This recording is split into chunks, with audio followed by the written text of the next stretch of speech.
नवबुद्धाय जय भीम। बुधवार समन्वय समितीची चौथं राष्ट्रीय अधिवेशन हे उल्हासनगरमध्ये आज इथे संपन्न होत आहे। या राष्ट्रीय अधिवेशनाचे राष्ट्रीय अध्यक्ष अशोकभाऊ सरस्वती यांच्या 100 कार्यकर्त्यांच्या टीमच्या माध्यमातून हे अधिवेशन आज यशस्वी होत आहे असे मी म्हणेन।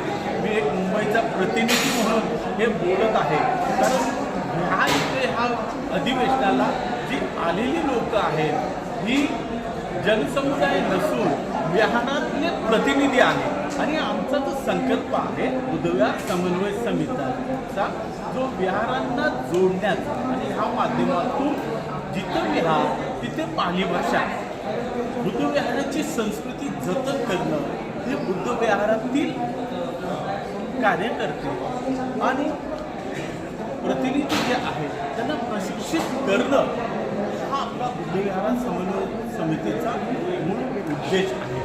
नाही की एक नवीन संघटन तयार करणं, हे बुद्धविहार समन्वय समितीतून एक चांगला प्रचारक तयार करणं आणि बुद्धविहारात एक चांगल्या पद्धतीने काम करून बुद्धविहाराची संस्कृती जतन करणं हा उद्देश आहे।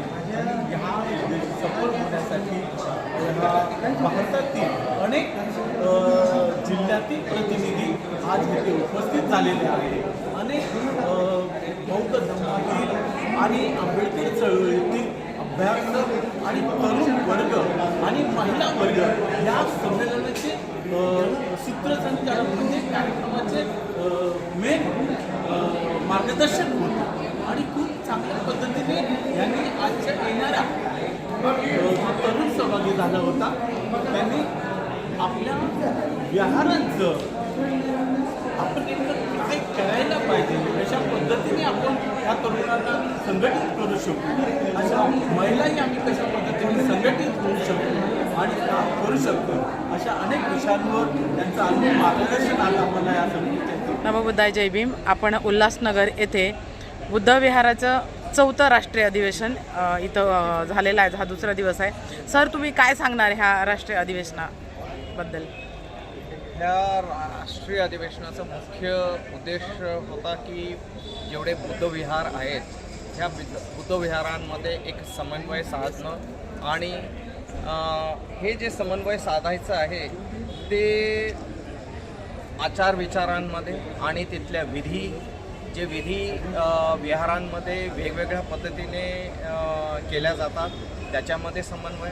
त्यानंतर बौद्धाचं सगळं जे साहित्य त्या काळामध्ये लिहिले गेलं ते पाली विषयामध्ये लिहिलं गेलं आणि ते पाली विषयाचा अभ्यास करणं त्याचं महत्त्वाचं असं आहे की पाली जेव्हा विषयाचा अभ्यास केला जातो तो विषय अभ्यासल्यानंतर तो पाली विषय ज्यावेळेस अभ्यासला जाईल त्यानंतर इथे असणाऱ्या सगळ्या जे केव्ज आहेत ज्याला आपण लेणी म्हणतो त्या लेण्यांमध्ये जे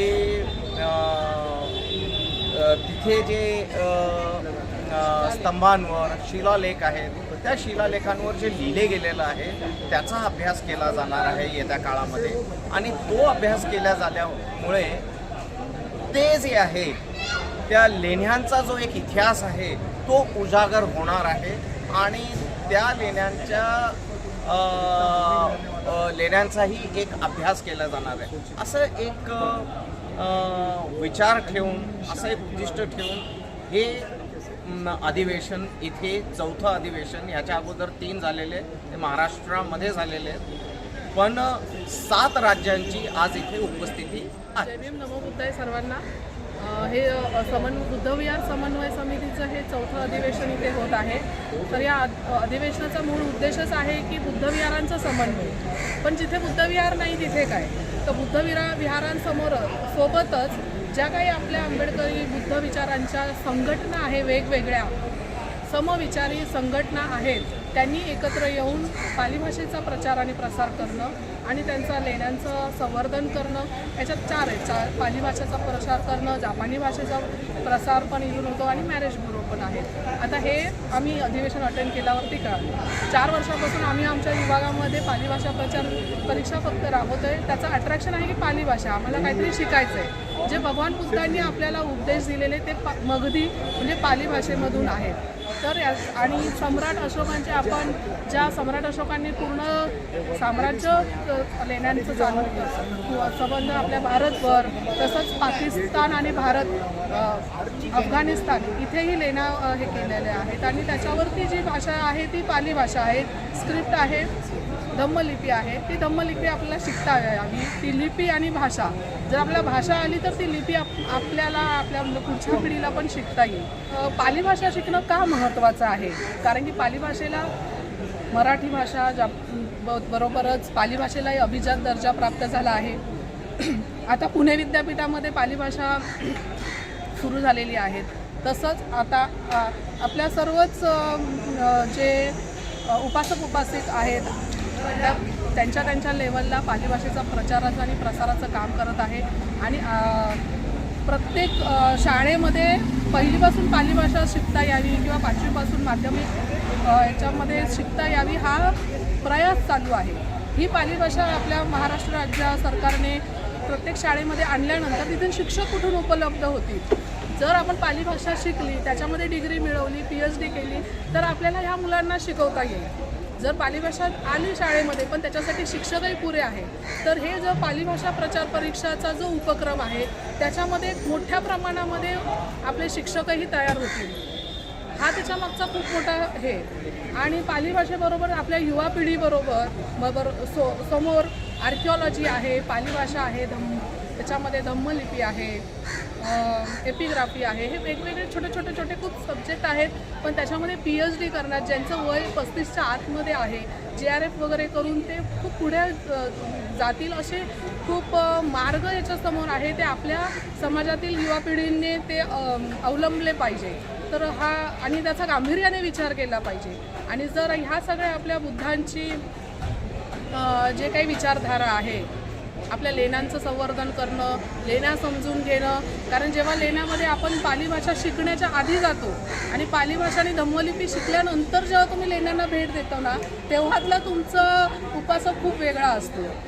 किंवा तेव्हा डायरेक्ट बुद्ध आपल्याशी बोलतायत, ते जातक आपल्याशी बोलतायत, काय स्टोरी आहेत हे आपल्याला कळतंय. तर हे आपण नुसतं एखाद्या स्थळांना भेट दिली म्हणजे मी बौद्ध झालो, मी खूप कट्टर बुद्धिस्ट झालो किंवा उपासक झालो हे नाही. तिथे समजून घेण्यासाठी खूप गहराईत झालं पाहिजे. आता आपण याच्यामध्ये MA PhD करणाऱ्यांना सुद्धा असं वाटतं की आता आमचं MA झालं, पण आम्हाला असं वाटतं की आमचं नर्सरी पण नाही झालं याच्यामध्ये. फक्त आपण डिग्री घेऊन ते प्रमाणपत्र लावून फिरण्यामध्ये अर्थ नाही आहे. त्याच्यात आपल्याला त्याच्या माध्यमातून आपण शिकता समाजाला आपल्याला काय देणं आहे. छोट्या माध्यमातून का होईना शिबिरं मोठ्या प्रमाणामध्ये आपल्या इथे राबवली गेली पाहिजे. आणि हाच त्यांचा बुद्धविहार समन्वय समितीचा उद्देश आहे की तुम्ही प्रत्येक तुमच्या विभागामध्ये हे गोष्टी राबवा. म्हणजे हा पूर्ण भारतभर हा उपक्रम खूप मोठ्या प्रमाणावरती पसरतो. मी प्रतिभा पाटील पुण्यावरून आले आहे. बुद्धविहार समन्वय समिती 4थं राष्ट्रीय अधिवेशन इथे उल्हासनगर ठाणे जिल्ह्यात होते. युवा आणि धम्मक्रांती या विषयावर मला बोलायला इथे एक संधी मिळाली आहे आणि ती संधी खरंच खूप चांगली आहे. प्रत्येक युवांनी पुढे यावं, धम्माचा विचार करावा, धम्माचा अभ्यास करावा. कारण जसं सगळे म्हणतात की धम्म शिकण्यासाठी किंवा त्याला एक वेळ लागतं किंवा एक बुद्धिस्ट पिल्ग्रिमेजेस करण्यासाठी एक वेळ लागतं, तर माझ्यानुसार त्याला एक वेळ लागत नाही. कारण सगळ्यांना शेवटी धम्माची गरज आहेच. तर ती जेवढ्या लवकर सुरुवात होऊ शकते तेवढ्या लवकर सुरुवात करा. तुझ्या ह्या अधिवेशनातला अनुभव कसा आहे, काय सांगशील? अनुभव माझा खरंच खूप चांगला आहे. जिथे आपले विचार मांडण्याची जी संधी मला मिळाली आहे तशीच संधी सगळ्यांना मिळो हीच माझी इच्छा असेल. आणि खरंच खूप छान वाटलं इथे. तुझा हा जो अनुभव आहे आजल्या अधिवेशनातला, पुढे जाऊन युवकांमध्ये डिस्कशन किंवा अधिवेशन काय असते किंवा बुद्धविहार समन्वय समिती कायम करते, याच्याबद्दल तू म्हणजे युवा पिढीशी का तुझ्या मित्रमैत्रिणीशी डिस्कशन करणार का? हो, ऑफकोर्स. कारण जसं बुद्ध विहारांबद्दल आपण जेव्हा बोलतो तर बुद्ध विहार फक्त प्रार्थनेसाठी किंवा पंचशील घेण्यासाठी नसतं, तर बुद्ध विहार हे एक क्रांतीचं एक ठिकाण आहे, एक शिक्षणाचं ठिकाण आहे. कारण मोस्ट ऑफ आपण जेव्हा विहारात जातो तर तिथे विहारामध्ये आपण लायब्ररी बघतो, पुस्तकं वाचण्यासाठी एक जागा असते, आपण बाल संस्कार केंद्र जे घेतो, अभ्यासक्रम घेतो. सो हे सगळं विहारामध्ये आणि ह्याची सुरुवात ऑलरेडी आपल्या मोठ्या लोकांनी केलीच आहे. तर आता आपली जिम्मेदारी ठरते की युवा पिढीने पुढे यावं आणि तुम्हाला तुमच्यातले जे काही स्किल आहे ते त्यांना पुढच्या जनरेशनला शिकवावं, त्यांनी शिकवावं तिथे. बाबासाहेब म्हणाले होते की तुम्ही विहार हे चळवळीचं केंद्रबिंदू बनलं पाहिजे. आपण संडेला जातो, वंदना घेतो, येतो, पण असं तुला कुठं वाटतं का की खरंच विहारातून चळवळ होतीये का? प्रत्येक विहारातनं चळवळ होत नाही आहे, पण होते आहे ऑफकोर्स. कारण मी बघते आहे, मी नागपूर, पुणे, मुंबई जिथे जिथे जाते तिथे तिथे बघते विहारात, आम्ही व्हिजिटही देतो. मोस्ट ऑफ विहारात चळवळ म्हणजे काय, सुरुवात कुठून होते? सुरुवात आपण एक लायब्ररी बांधली, आपली पोरं तिथे अभ्यासाला येत आहेत, आपली पोरं तिथे विचार प्रज्वलित करत आहेत, विचार करण्याला तिथे ठाम होत आहेत आणि शिक्षणाला पुढे जात आहेत. कुणी MPSCचा अभ्यास करतात, कुणी UPSCचा अभ्यास करतात. ही क्रांतीच आहे, तर ऑफकोर्स होते आहे. धन्यवाद. नमो बुद्धाय, जय भीम। शुक्रिया मुझे ये मौका देने के लिए कि मैं अपनी बात कर सकूँ। मेरा नाम प्रांजलि मुनी है, मैं दिल्ली से आती हूँ। मेरा बैकग्राउंड उत्तर प्रदेश से है। अभी मैं यहाँ उल्लासनगर थाने में बुद्ध विहार समन्वय समिति का 4था राष्ट्रीय अधिवेशन अटेंड करने आई हूँ दिल्ली से। और मेरा एक्सपीरियंस यहाँ पे काफ़ी, मैं बोलना चाहूँगी, ट्रांसफॉर्मेटिव रहा, काफ़ी बदलाव लाने वाला रहा मेरी खुद की ज़िंदगी में। और मैं समाज को जिस नज़रिए से देखती हूँ उसमें भी, क्योंकि अगर मैं अपनी बात करूँ तो बुद्ध का जो धम्म है, मेरे कॉन्टेक्स्ट में जब मैंने इसको जानना शुरू किया, इसकी तरफ आना शुरू किया, वो एक इंडिविजुअल प्रोसेस था। महाराष्ट्र में आके यहाँ की बुद्धिस्ट कम्युनिटी के साथ एंगेज कर ही मुझे रियलाइज़ हुआ कि जो विचारधारा मैं सीख रही हूँ, पढ़ रही हूँ, जानने की कोशिश कर रही हूँ, उसको अपनी ज़िंदगी में लाने की कोशिश कर रही हूँ, उसे असल तौर पे अपनी कम्युनिटी के साथ मिलके अपने जीवन में, रोज़मर्रा की ज़िंदगी में, हमारे इंटरेक्शंस में, हमारे सामाजिक उत्थान में कैसे उतारना है। और इसके लिए मुझे लगता है कि जो बुद्ध विहार समन्वय समिति है उनका काफ़ी अच्छा काम रहा है और चल रहा है।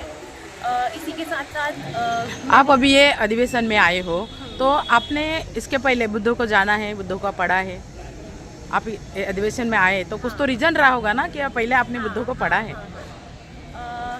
हाँ, तो जैसा कि मैंने बताया कि खुद को जानने के लिए मेरा काफ़ी इंडिविजुअल प्रोसेस रहा था, क्योंकि जिस बैकग्राउंड से मैं आती हूँ, जिस घर से मैं आती हूँ, हमें बाबा साहेब के बारे में बताया जाता है, बुद्ध के बारे में बताया जाता है, लेकिन उसको कैसे अपने ज़िंदगी में, जीवन में उतारना है, वो रास्ता हमें नहीं मिलता। तो वो मुझे यहाँ पे आके, फिर जब मैं महाराष्ट्र मास्टर्स करने आई तब मुझे बुद्ध की ओर आने का मौका मिला, उनकी टीचिंग्स को एक कम्युनिटी के साथ मिलके अपनी ज़िंदगी में कैसे उतारना है और समाज में उसको कैसे ट्रांसलेट करना है, ये मुझे अपने मास्टर से आगे पता चला। फिर मैंने आगे जाके अपनी MPhil की रिसर्च भी बाबा साहेब की बुद्धिज़्म के एंगेजमेंट्स के, उनके थॉट के ऊपर की। और इसीलिए मैं आज आपने बाबा साहब को क्यों चुना है? बाबा साहेब को मैंने क्यों चुना है, एक शब्द में इसका उत्तर दूंगी, लिबरेशन। बाबा साहेब मेरे लिए लिबरेशन है, ना सिर्फ मेरी इंडिविजुअल लिबरेशन, मेरे समाज की लिबरेशन, दुनिया की लिबरेशन। क्योंकि इस समय इस करंट पॉलिटिकल सोशल कॉन्टेक्स्ट में जो चीज़ें चल रही हैं, UGC एक्ट के बाद जो जिस तरीके का रिएक्शन आ रहा है, या फिर जो अट्रॉसिटीज़ हो रही है, कास्ट अट्रॉसिटीज़ या फिर रिलीजियस वायलेंस, ग्लोबल लेवल पे देखा जाए तो एप्स्टीन फाइल्स हो गई, या फिर Palestinian genocide, in sub K political social context में मुझे लगता है कि बुद्ध की जो विचारधारा है वो एक ऐसी विचारधारा है जो इंसान को जो समता बताती है, वो सिर्फ व्यक्तिगत तौर पे नहीं बताती, या फिर जो मैत्री भावना मैत्रा बताती है वो सिर्फ मेरे प्रति दूसरे इंसान को तो है ही, लेकिन अपने खुद के जो जो हमने हेटरेट सीखी है या जो हमें बताया जाता है, जो स्ट्रक्चर्स हमारे ऊपर इम्पोज किए गए हैं, उससे खुद लिबरेशन पाके उस गहराई में जाके जो समता और मैत्री भावना मैत्ता का एक्सपीरियंस करना है वो बुद्धा हमें बताते हैं। तो इस वजह से बाबा साहेब और बुद्धा ये पाथ पर चलना शुरू किया है और ये पाथ अभी इस पाथ पे हमें और भी बहुत आगे जाना है saying as a youth. Thank you.